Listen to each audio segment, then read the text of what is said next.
Shay couldn't be here today. Joan Jett, She Brought Menace, read by Ruth Tosha. Joan Jett, like Philip Marlowe, shouldn't exist in her time. Both are out of sorts in their era. They are outside of their time, timeless heroes.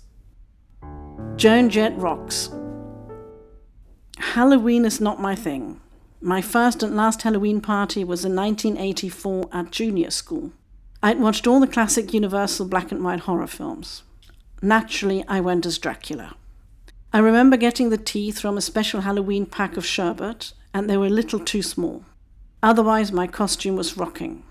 The assembly hall, which doubled as a gymnasium, was pounding when I got there. The room was way too hot and a little too dark for the teacher's liking. The sticky red currant drinks got everyone hopped up, and we were dancing in a frenzy. Quite early, whilst I was plotting with my friend to ask a girl I liked to dance, Joan Jett's I Love Rock and Roll came on. Everybody jumped onto the dance floor, shouting and shrieking, a mass of bodies heaving rhythmically in the center of the room. Halfway through, my friend asked if I was going to ask the girl to dance, but I was so into the song I shook my head and carried on. By the end, everybody was sweating buckets and laughing. It's a sweet memory. Joan Jett would eventually help me get a girlfriend, but that's another story. That instant response to Jett's song is fitting. She arouses a strong chemical reaction in people. You get it in a matter of seconds or you don't. It's young and brash. She's not the kind of musician who walks you through her work. I Love Rock and Roll is her signature song and her only Billboard #1. She traveled a long way with the song before she nailed it for her 1982 album of the same name. Her decision in 1976 to cover it was instinctive, after watching British band The Arrows perform it on TV. She was desperate for a teenage band, The Runaways, to record it. To her it was a mission statement, their right to rock. Yet the song went unrecorded and her band slowly came apart, tired from touring, never making enough money, and never breaking in America. By the start of 1979, the band members couldn't agree on anything, and in April, the Runaways broke up. Jett was heartbroken. Literally, she was hospitalized with a heart infection soon after the breakup. Joan Jett is a maverick and a pioneer. She was hanging out at a queer LA disco at age 15 before forming the Runaways, an all-girl band that would play in hard rock clubs, where audiences were more likely to brain her with a beer bottle than cheer her guitar work. 5 albums produced in 4 years are testimony to how determined this gang of rockers were to own their story. She paid her dues. At times she was physically injured to her right to rock, as hard as any male rocker. Iggy Pop comes to mind, the same fearlessness in life and performance. She says, "Tell me I can't do something and you'll make sure I'm going to be doing it."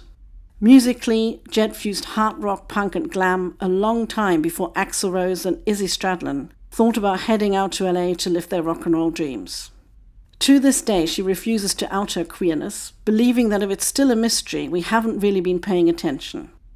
She thinks that human rights and animal rights are unavoidably linked. Her musical persona is less about confrontation, but rather being strong. It's about not backing down. It's not about being mean or even tough or scary or any of those things. It's just about don't get pushed around. Raised in the post-war boom years, she recalls, "My parents told me I could be anything I wanted to be when I was 5 years old, and I believed them. That's the attitude as a young girl I took into life." Considering how her efforts brought her success eventually, she could claim to being self-made without arrogance or irony. Yet like many down-to-earth souls, she has the good sense not to. She's often referred to as the godmother of punk, a description she's not very keen on. But in the early days of punk, just as the entertainment industry was shunning the Sex Pistols, labeling them gross and offensive, she was cutting her first version of I Love Rock and Roll with the Pistols' Steve Jones and Paul Cook in Holland. If America didn't get the Runaways, she didn't care. She felt right at home in the UK punk scene. Their first album succeeded in Europe and Asia when they were still struggling to find audiences stateside. She was inspired by British glam and punk. She was not exclusively American in her approach to punk and hard rock. It shows in I Love Rock and Roll, which is a calling card for her signature style, and a big part of that is attitude. The song is based on 3 traditions in rock: Chuck Berry's classic rock and roll, glam rock's theatrical attitude, and a power chord approach borrowed from T-Rex and David Bowie, punk rock style stripped down with a hook-driven arrangement and a confrontational vocal attitude. Alison Mossart of The Kills highlights this as being the special sauce in Jett's vocals. The attitude is a really big one, it's impossible to miss. The Arrows original version shows its glam rock roots, while Joan Jett's leans slightly harder towards punk's rawness and directness. Her guitar riff specifically echoes the influence of early rock and roll riffing, repetitive, memorable, and designed for mass appeal. The stripped-down production is in keeping with the early 80s hard rock rather than heavy metal. The cover is so effective because it's not complex. It matches the lyrics, which are devoid of clever wordplay. The song as a package is catchy enough to stick in the memory after one hearing. Co-producer Kenny Laguna's experience in the late 60s bubblegum pop scene is a key ingredient to its appeal. He quotes that era's mantra, "Don't bore us, give us the chorus." Don Bolles of The Germs puts it more clearly. There's a lot of shared DNA between bubblegum and punk. The song succeeds as a rock anthem designed for radio play and live performance, where being direct and establishing a quick emotional connection with an audience is the goal. Joan Jett's musical style. You can really understand a musician's style when they cover a song because it's not about the composition. The greatest covers sound like they've been written by those covering it. Not many people know that I Love Rock and Roll was written by British band The Arrows rather than Joan Jett. Jett's cover remade the song in style and attitude. Like Aretha Franklin's cover of Otis Redding's Respect, the gender change alters the context of the lyrics and the attitude so much more than you would expect. Jett's vocal performance is driven by the suggestive knowing reversal of gender roles, for example, when the woman spots the young man and takes him home. There are more differences, not only to the original, but the covers that came after. A directness, a level of aggression, the vocal power and confidence. Rarely does a song get the reaction it did at that Halloween party back in 1984. Such a run on the dance floor. What it tells us about Joan Jett's signature sound. It centers on powerful, rhythm-driven guitar work, emphasizing heavy downstroke strumming and three-chord rock fundamentals. This reflects her early influences. I went to concert when I was fairly young. I saw Black Sabbath when I was 13, the New York Dolls when I was 13 or 14. As a teen, listening to Bowie, Bolan, Sweet and Quattro, Jeff heard rock and roll songs with big choruses and hand claps. It was really catchy, you could dance to it. And so, combine that with the classic rock stuff you grew up with on the radio, and that crystallized my rock and roll vision. According to Gibson, the maker of her single humbucker Melody Maker guitar, her rhythm style is nasty and snarling, as on mega hits like Bad Reputation, I Love Rock and Roll, and Do You Wanna Touch? The key to that nasty snarling sound is her fusing of punk, glam and heavy metal with 1950s and 60s rock and roll. By crossing genres, she has created her own unique sound and voice in rock music. Her musical approach is all about simplicity, rawness, and emotional directness. Rather than chasing complex production techniques, Jett focuses on capturing the energy and authenticity of live performance in the studio. This is reflected in I Love Rock and Roll's black and white video. It received heavy rotation on MTV in 1982. It has a hint of the pictures published in magazines like Life at the end of World War II. It shows Jett and the Blackhearts playing in a bar with a flash mob, fist pumping along to the performance. At the end, everyone seems to go their own way, almost as if they'd been in a trance during the song. The elation that comes over the crowd is telegraphing Jett's most basic approach to her work. She wants her audience to be moved by her music. This philosophy has guided not only her own recordings, but her work as a producer of other artists such as the aforementioned The Germs, whose guitarist Pat Smear would go on to work with Nirvana and Foo Fighters. Joan Jett and her music are in many ways an unlikely candidate for a runaway dance floor hit, even in 1982, when punk still ruled indie music in some ways. It was a long journey to the top. Joan Jett's break in England. To understand Jett's musical development, we need to briefly go back to her days with the Runaways.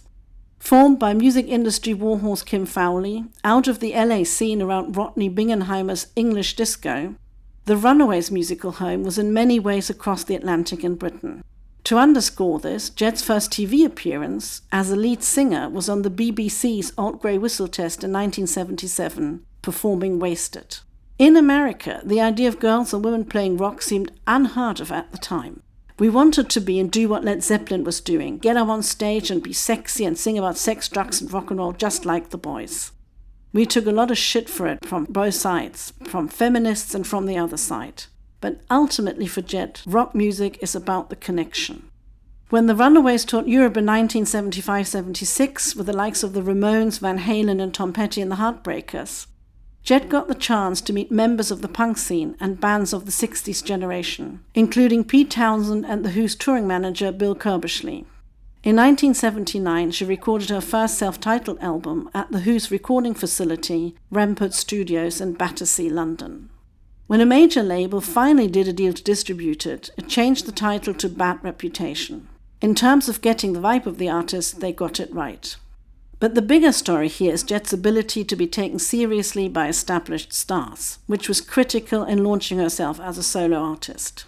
She needed the generosity of a band like The Who to get her to the starting block. But after that, she put everything else together with the help of her producer Kenny Laguna. A former teenage songwriter of 1960s bubblegum pop fame, he is now best known for his work with Jett.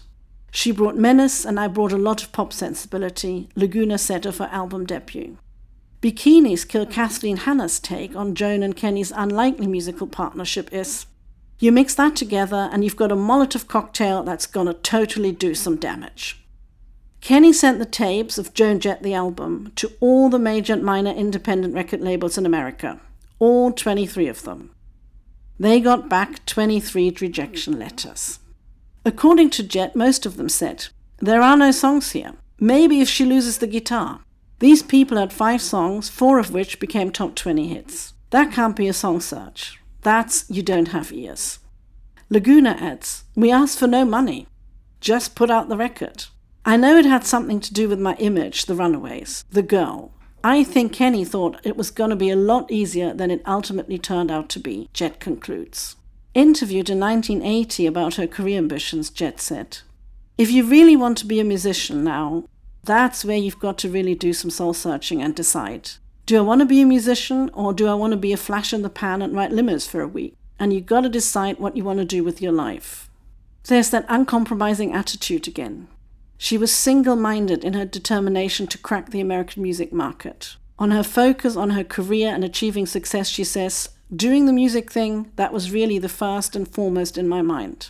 Cast your mind back to my podcast on Mick Taylor, who walked away when he was confronted with a lack of resources on finishing his debut album. He'd actually had it released on a major label, Columbia. Joan had 23 rejection letters for her self-produced debut.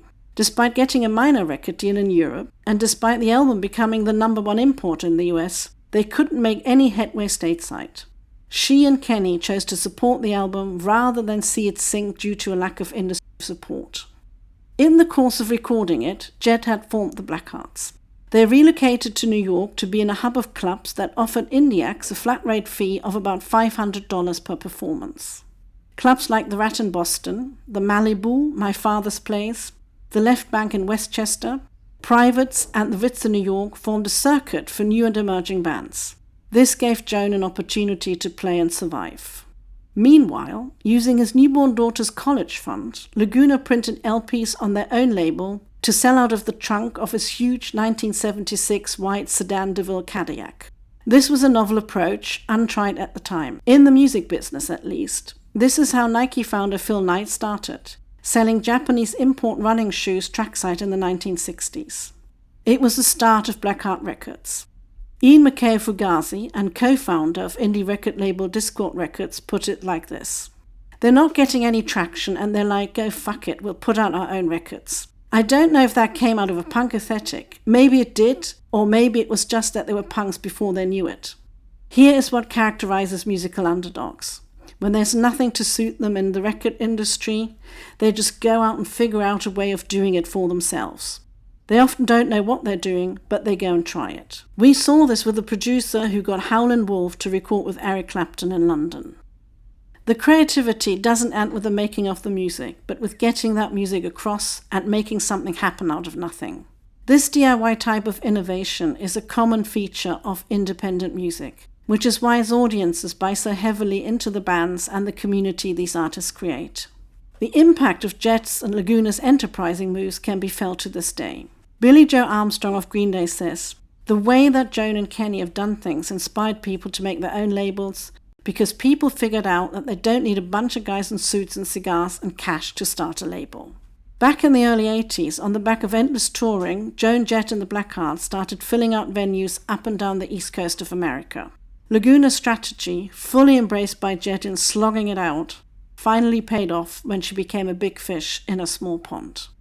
Neil Bogart, a Kenny Laguna connection from their bubblegum pop record days, threw them the lifeline they needed when he agreed to release her debut album on Casablanca Records, his minor but successful disco label backed by Warner Brothers. The record was re-released in America in 1981 under the title Bad Reputation on Bogart's new label Broadwood Records after he sold Casablanca to Polygram. Picking up on what was hot in Europe in signing Jett, even though she was a million miles from disco, was another smart move by Bogart.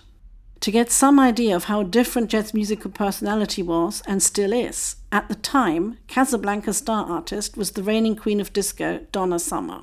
Following her break in Germany in the mid-70s, Summer was huge in the disco era with her high floaty vocals on disco tracks created for her by Giorgio Moroder. Summer was as likely to be seen in Studio 54 in a flowing gown as Jett was dodging beer bottles dressed in biker gear in a sweaty Long Island bar. Joan Jett is nothing if not an original. As unlikely as it appeared, in Bogart, Jett found a like-minded spirit who went against the industry grain. As she put it, "He was really into what we were doing, and that was so different. I liked it because it felt like he was shoving it up people's ass." The money they made off the first album was used to make the follow-up, I Love Rock and Roll. When Jett had seen the Arrows perform the track on TV back in 1976, she had immediately realized the song's potential. She was surprised to find that it was a B-side to one of their singles. The band gave her their blessing to record a version in Holland with Steve Jones and Paul Cook of the Sex Pistols. When revisiting the track in 1981, Laguna breezily dismissed it. "I thought their version was a little unsophisticated, a little sophomoric. I thought we could make a better record." So they did, and released it as the album's lead single on January 20th, 1982. With heavy rotation of the video on MTV, it rocketed up to number 1 on the Billboard 100 chart, staying there for 7 weeks. Laguna thinks the combination of the hook-heavy track and Jett's in-your-face but sexy image created an irresistible combo that clicked with MTV viewers. Switching the video to black and white and having a flash mob got across that Jett was an unconventional and fresh new artist. The impact and connection that Jett demanded of her music hit their height with I Love Rock and Roll. Billie Joe Armstrong again. Fuck, of course I love rock and roll. I'm in. I kinda wanted to be the guy version of that. Jett was instantly in high demand with the track topping the American chart, but she couldn't resist an "I told you so." It was kind of, I told you so in a way. But look, it's real, we're good. It wasn't I'm good, it's we're good. It's a team, it's an effort, a team effort, and we all go out there to make this music. On the ensuing world tour, Joan Jett and her band would play in Leeds, England to 80,000 and share a stage with David Bowie as an equal, not a starry-eyed teenager. It was quite the journey for Joan Larkin, who had only wanted an electric guitar for Christmas when she was 13 and had only wanted to learn how to play rock and roll, only to be told girls don't play rock and roll. With a lot of attitude and fearlessness, she proved that bozo and many others wrong. The importance of artist-led music. It's instructive to look at the breakup of the Runaways. They still had an obligation to write 6 songs for a so-called movie that they were meant to do. So Jett got together with Kenny Laguna to write the songs and record them. And then he said, "Look, why don't the studio guys cut it and then you can overdub your guitar?" And she said, "No, then it wouldn't be a record. It wouldn't be capturing a live performance."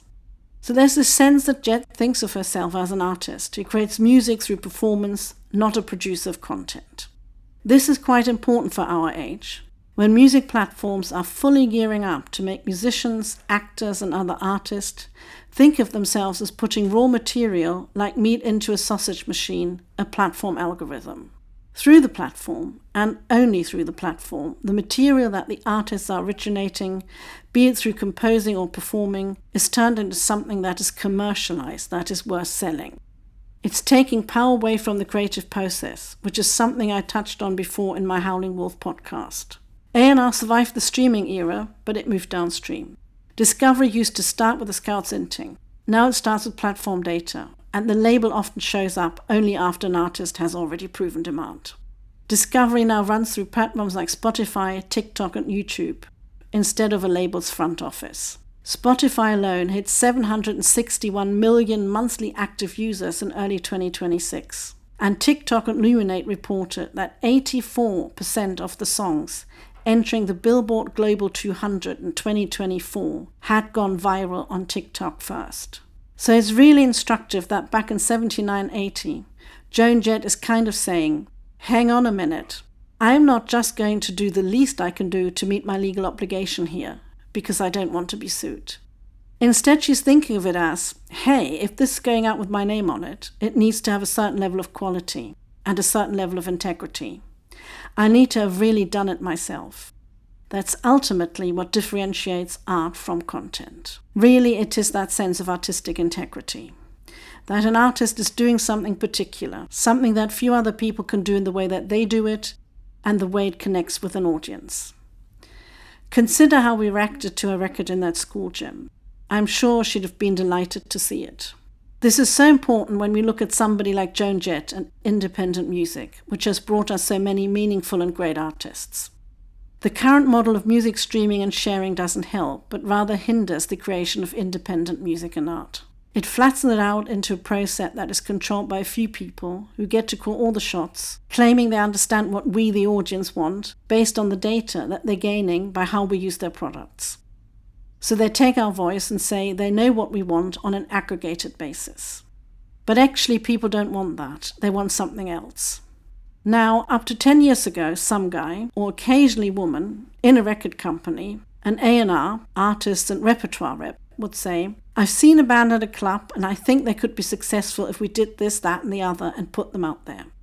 In this they made an educated guess. They knew music, they knew audiences. They looked at trends. They did market research. But they did not have 2 million data points of information about us to determine whether or not this artist will succeed. Unlike what those A&R and R&D reps did then, what an algorithm does is that it stacks the deck, largely for major label artists. So they get most of the proceeds of all the music making through the platform sausage machines.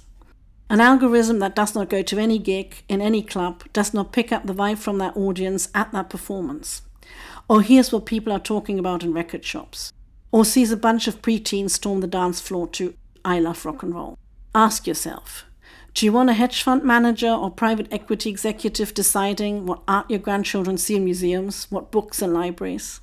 I'm not the only one who's saying that this is creating a worse world for artists, for musicians, actors, writers, creators.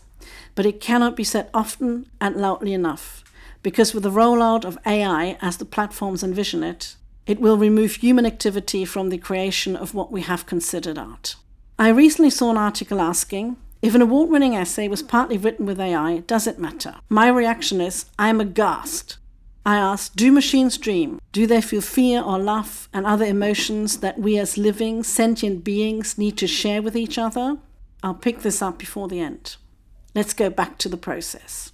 So back in the recent past, somebody had to make a guess, somebody who was sent out to understand what people were making and how that could then be sold to us. They had to ask, does this sound new or novel? Is it a new artistic approach? So they understood the supply side and some demand side stuff. Online platforms now say, we now not only understand the supply side, we also understand the demand side. And we can control both because of what we know. So when you watch a TV program, it's no longer David Attenborough as the controller of the BBC making a bet that you might find some program about Renaissance art interesting. It's now machines that's spewing out data that says, actually people like stuff about unconventional people who keep tigers with all kinds of backbiting and hateful behavior that goes with their particular world. Viewers want real-life drama that is unusual and is designed to be typically quite toxic. So the question is, are we getting music, art, movies that meet our demand?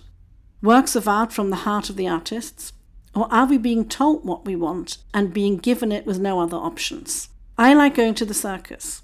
But I'm not just there to see someone getting mauled by a tiger or fall to their death from the trapeze. I don't want to see that. I understand the risk of it heightens the experience, but I'm there to watch professional performers pull off the show without a hitch through their skill and artistry.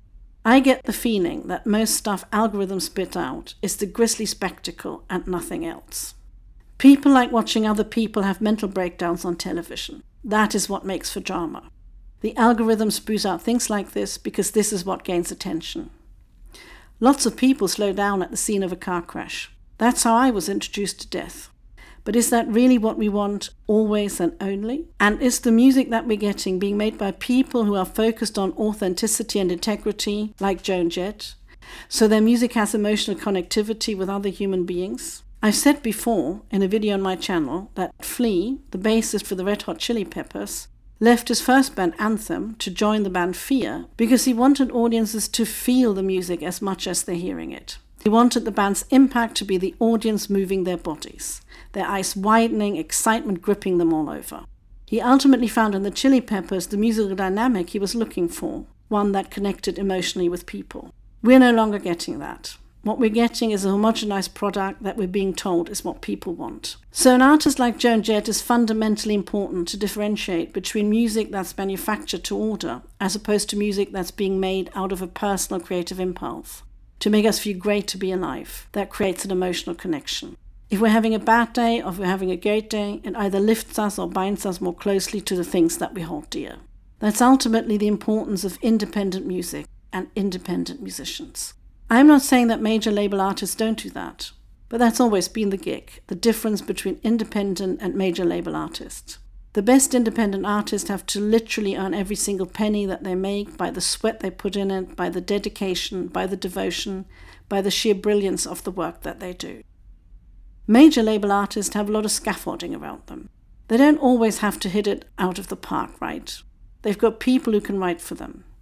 They've got musicians who can come in and play fantastic parts. They can have this, that, and the other brought to them, and then they have marketing and PR campaigns that drive engagement and attention to their products, whether or not it's the best thing that they've done. An independent artist, every single time they turn up for a gig, for a recording session, for every interview even, they've got to give it their all to stand any chance of making it big. And to me, that's ultimately what we want when we look for art, not this other stuff. What Joan Jett took from her early career experiences about playing rock music led her to a purist, artist-driven outlook. Go take a listen to Whole Lotta Love Again and listen to how dirty that song is, how it drips, how sonically it's tactile. You can feel it. It's not overproduced and done in reverb. It's like you were there in the room. When I listened to that, I wanted to make those sounds. Teenagers are sexual. Teenage girls are sexual. Sorry, it's the reality. When we heard I Love Rock and Roll as early teens, we connected to those feelings instinctively and partied hard. Let us conclude with a quote from that article about chatbots writing essays. The case for AI in fiction tends to be something like, well, people have always written schlocky or formulaic books. For the past 2 decades, our reigning cultural ideology has been populism. The idea that if a lot of people like a work of art, then it has to be good. Now we have sloptimism, which holds that if there's a lot of particular type of art out there, and people are engaging with it and not complaining too much, then how bad can it be? The counterpoint, of course, is that readers deserve better and always have. The sloptimists are betting that writing devoid of an inner purpose can rival the stuff ripped out of an author's chest with a claw grapple. Any serious reader knows that it can't. That was Katie Waltman in New Yorker magazine in June 2026. How does this translate to the music industry? The A&R filter still exists. The audience just reaches it first. Platforms handle part of what A&R once did. This includes getting your music to curators and listeners early. Labels follow the numbers. The experiment that we're going through right now is one in which we have no filters, we have no gatekeepers. But gatekeeping and filtering have gone hand in hand with the advance of knowledge, art and technology. The tech industry itself is nothing more than a bunch of gatekeepers filtering what we get. Its espousal of free speech and free market economic idealism is the snake oil it uses to advance its financial and political interests. And this is the lie that is at the heart of this. For example, when the tech industry says free speech, what it means is no gatekeeping and no filtering, as if these are purely negative concepts. They're not. Without some gatekeeping, without some filtering, we will continue to be exposed to things that we really don't want to ever have to deal with. Until we accept that reality, we're going to be making this ludicrous mistake of believing that one is harmful to the other, when in fact, they've always moved forward hand in hand with a reasonable approach to both. Maybe that's what I'm pinning my hopes on during this unfolding nightmare. Dedicated, knowledgeable, and more demanding music listeners who won't indefinitely accept slop in music. I know the famous Saki adage attributed to H.L. Mencken: no one in this world, so far as I know, has ever lost money by underestimating the intelligence of the great masses of the plain people, should dampen my optimism. But I'm hoping there's more than a grain of truth in Abraham Lincoln's and Pete Townshend's bold assertion that we won't be fooled again this time. In the meantime, whilst I will not don a Dracula costume again, I gladly hit the dance floor next time I Love Rock and Roll comes on. That was Joan Jett, She Brought Menace, by RolloGuitar, published by RJ Tosha on Patreon.